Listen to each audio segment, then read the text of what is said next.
À la une de l'actualité ce 24 février 2021, au Niger, Mohamed Bazoum a fêté sa victoire à l'élection présidentielle qu'il a remportée avec près de 56% des voix face à Mahaman Ousmane. Les dépouilles des diplomates italiens tués en RDC ont quitté le pays ce mardi après-midi à bord d'un avion militaire italien. Le président de la RDC, lui, est allé présenter ses condoléances aux proches des disparus. Et puis en Guadeloupe, plusieurs dizaines de parents d'élèves se sont mobilisés au rectorat pour dénoncer le port du masque obligatoire pour les enfants dès l'école élémentaire.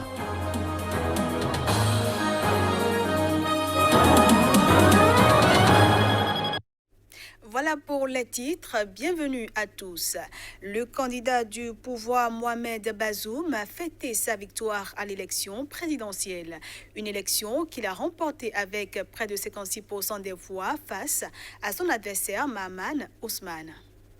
Mohamed Bazoum a été proclamé ce mardi vainqueur de la présidentielle au Niger.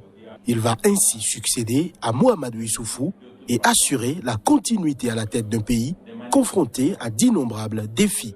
Et c'est avec ses partisans que Mohamed Bazoum a fêté sa victoire.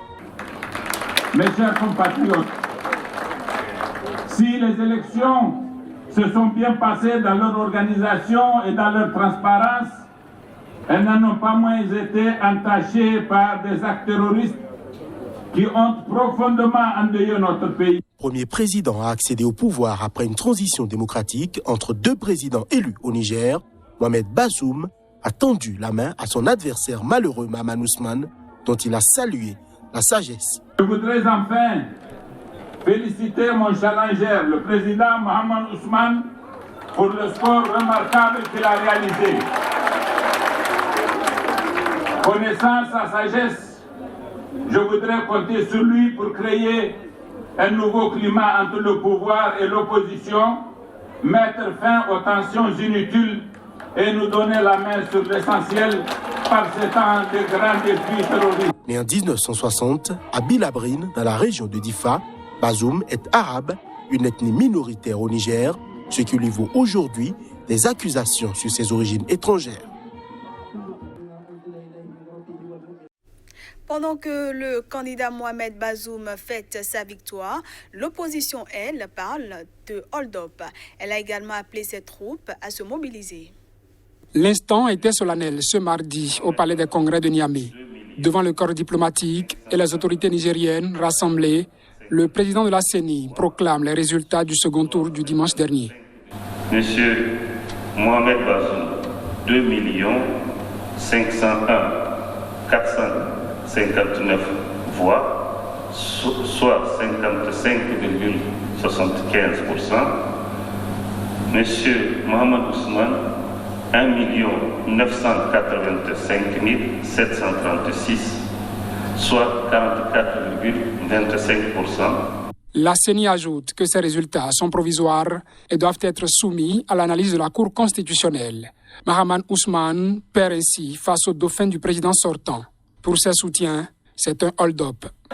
Les résultats qui sont en cours de publication par la CENI ne sont pas, dans beaucoup de cas, conformes à l'expression de la volonté du peuple et prouvent à suffisance qu'un nouveau hold-up électoral est en cours au Niger. En dépit de l'insécurité provoquée par les djihadistes dans leur pays, les électeurs du Niger ont voté dimanche pour le second tour qui opposait le favori Mohamed Bazoum, fidèle du sortant Mahamadou Issoufou, et l'opposant Mahaman Ousmane. Bazoum avait récolté 39,3% des suffrages au premier tour du 27 décembre 2020. Ousmane, presque 17%. Au Bénin, les signaux sont presque au rouge à la veille de la présidentielle. Dans les états-majors des partis politiques, le ton a monté d'un cran et le pire est à craindre. Face à la situation, l'Observatoire chrétien-catholique de la gouvernance, assisté des différentes confessions religieuses, ont exhorté le peuple béninois en général et les acteurs politiques en particulier à la promotion de la paix pour des élections présidentielles sans heurts ni violence.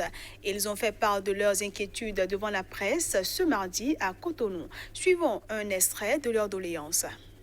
En réponse aux différents défis de la situation politique et sociale de notre pays, à la suite de plusieurs exhortations à des solutions de la crainte de Dieu, de la réconciliation et de la participation collective à la construction de la nation, le communiqué final de l'Assemblée plénière de la Conférence épiscopale du Bénin du 9 au 22 janvier à Cotonou et la déclaration du cadre de concertation des confessions religieuses CCCR du Bénin du 30 janvier 2021 à Porto Novo ont vivement recommandé une élection présidentielle inclusive, transparente et apaisée.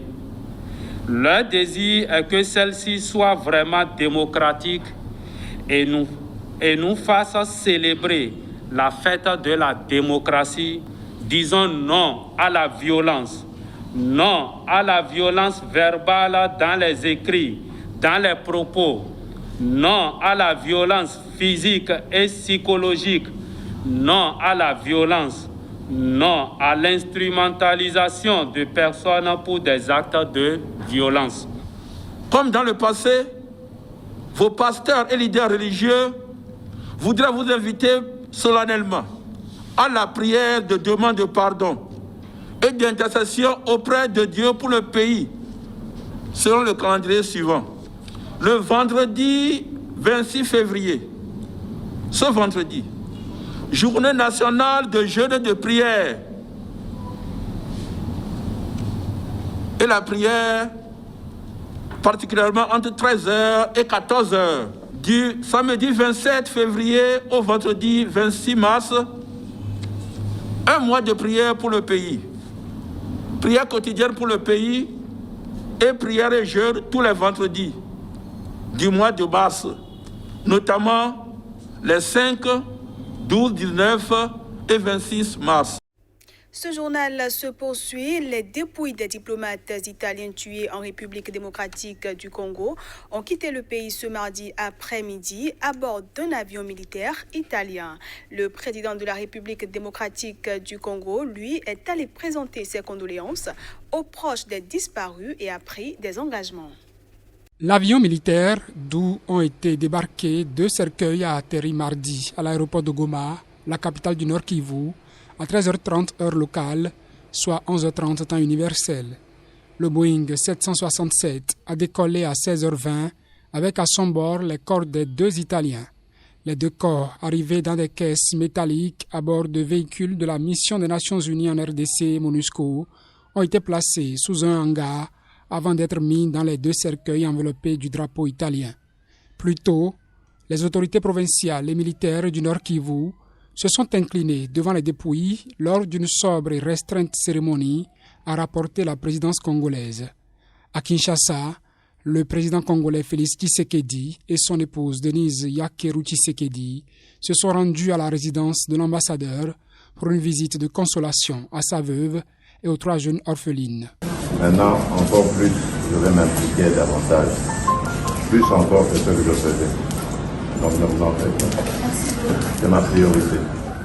L'attaque lundi qui a coûté la vie à l'ambassadeur, son garde du corps et un chauffeur congolais du programme alimentaire mondial PAM, Mustapha Milambo, a été attribuée par les autorités congolaises aux rebelles hutus rwandais de Force de libération du Rwanda FDLR.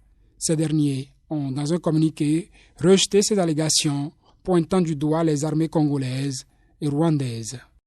Je le disais en titre, en Guadeloupe, plusieurs dizaines de parents d'élèves se sont mobilisés au rectorat pour dénoncer le port du masque obligatoire pour les enfants de l'école élémentaire. La mesure applicable pour la première fois dans l'archipel à partir de lundi.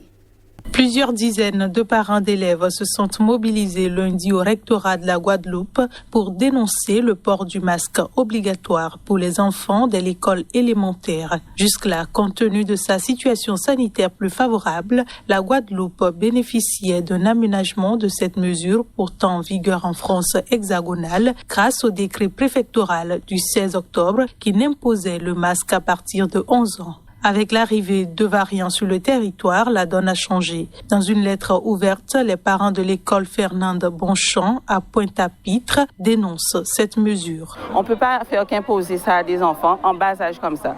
D'autant plus qu'en tant que parents, nous savons comment nos enfants se comportent à l'école. Un masque toute la journée, ça ne pourra jamais tenir. Ça veut dire qu'un masque qui va être porté, qui va être jeté, qui va être ramassé, qui va être fait n'importe quoi. Donc ça va être plus de dégâts que de bienfaits pour nos enfants. Je pense que le gouvernement doit prendre sa responsabilité et laisser nos enfants tranquilles parce qu'ils veulent seulement rester enfant et c'est ça qu'il faut respecter, l'enfance. Mais en tout cas, ce que nous avons convenu avec les représentants ici de ce collectif, c'était effectivement de remonter leur doléance auprès de notre ministère pour qu'ils en aient connaissance. À noter aussi quand même que vendredi après-midi, nous avons rencontré les associations de parents d'élèves où nous avons quand même indiqué que nous allions appliquer progressivement cette mesure sur la semaine et que nous allions aussi venir en soutien en fournissant 2 masques par personne et nous essayons même avec la préfecture d'aller au-delà encore, notamment pour soutenir les familles en plus grande difficulté sociale. La mesure sera appliquée progressivement sur la semaine avec des mesures de soutien notamment pour les familles en plus grande difficulté sociale, a précisé la rectrice. Fin de cette édition. Merci à tous d'avoir été des nôtres.